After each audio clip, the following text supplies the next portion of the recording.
Infinitives as adverbs can be used to modify a verb, or it can be used to modify an adjective.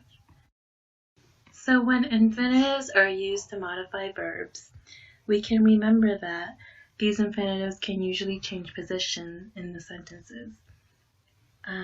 So for example, to bake more pizzas for the restaurant, Joe bought some ingredients, or Joe bought some ingredients to bake more pizzas for the restaurant.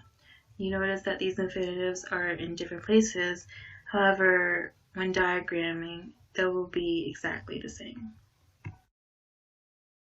So here you see to bake more pizzas for the restaurant underlined. This is the adverb infinitive that modifies bought, which is the verb of the sentence. To bake more pizzas for the restaurant answers why Joe bought some ingredients. So a tip to determine that the adverb is actually modifying the verb is to insert the words "in order to" before the verb in a sentence. So Joe bought some ingredients in order to bake more pizzas for the restaurant. It answers why she bought more ingredients. For an example of an infinitive as an adverb, we use the sentence "to bake more pizzas for the restaurant, Joe bought some ingredients." Joe is your subject, bought is the verb, ingredients is your direct object, and you have some modifying ingredients. Also, excuse my misspelling of restaurant there. Then for the infinitive adverb, because it's an adverb and answers when, where, and why, and how, it will be diagrammed under the verb. So you see that to bake goes under bought on a prepositional structure. Pizzas is a direct object of that structure. More describes pizza. And for the restaurant is an adverb describing where and goes under bake. So a little bit ago, we talked about "in order to" being used to identify infinitive adverbs, modifying verbs. So Joe bought some ingredients in order to bake more pizzas for the restaurant. The structure is exactly the same when diagrammed. You see Joe is the subject, bought is the verb, ingredients is your direct object, and then we have "in order to," which goes under bought instead of just "to bake pizzas." And that still answers the same question of why Joe bought ingredients. Now we move on to infinitives as adverbs, modifying adjectives. And what's different between modifying an adjective and a verb is that infinitives in a sentence that modify an adjective will not be able to move as easily as an adverb. And they also will be diagrams under the adjective and not the verb. So here we have Sherry will be able to sing tomorrow. To sing tomorrow is your adverb, and that describes able, which is the adjective in the sentence. And then the diagram will be Sherry is the noun, subject will be is your verb, able is the adjective, and to sing tomorrow will be diagrammed under able. Here's another example. Computers can be hard to fix.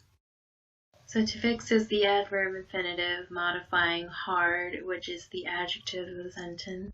And when you diagram it, computers is the subject, can be is the verb, and hard is the adjective. And to fix will go right under the adjective.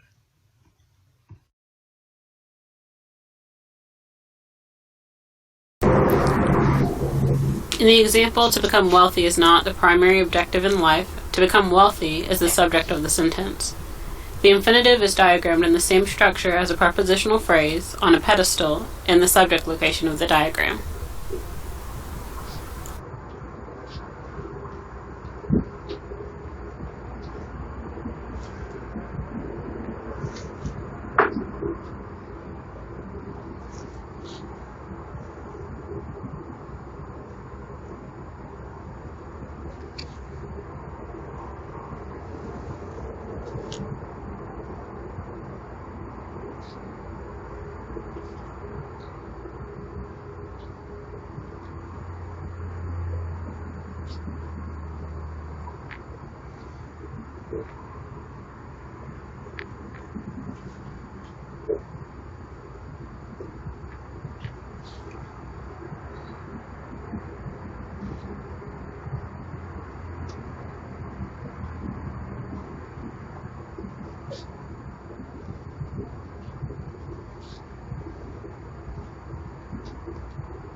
In the example, Elizabeth's dream to live in England might become a reality, the infinitive to live in England is in a positive for dream.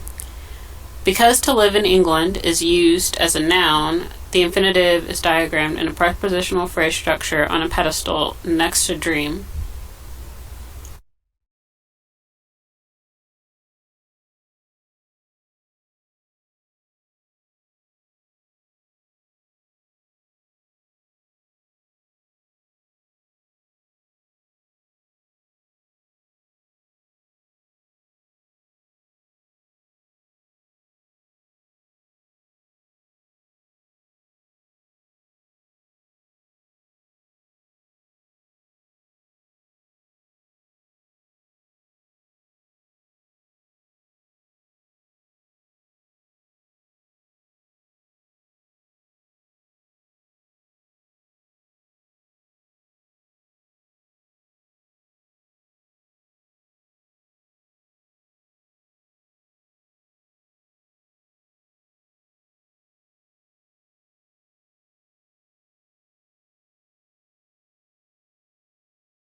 So complementary infinitives are infinitives that are used to complete the verb.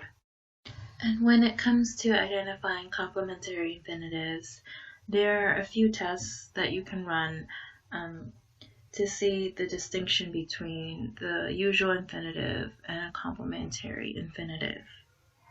So the first one is the infinitive replaceable with a pronoun?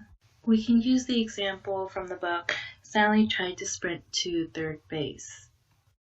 Here, to sprint to third base is the noun infinitive, and you see that it can be replaced by it, so just Sally tried it would make sense, as opposed to Sally used to sprint to third base, which wouldn't make sense if you just replaced the infinitive with it, and that's what makes it a complementary infinitive.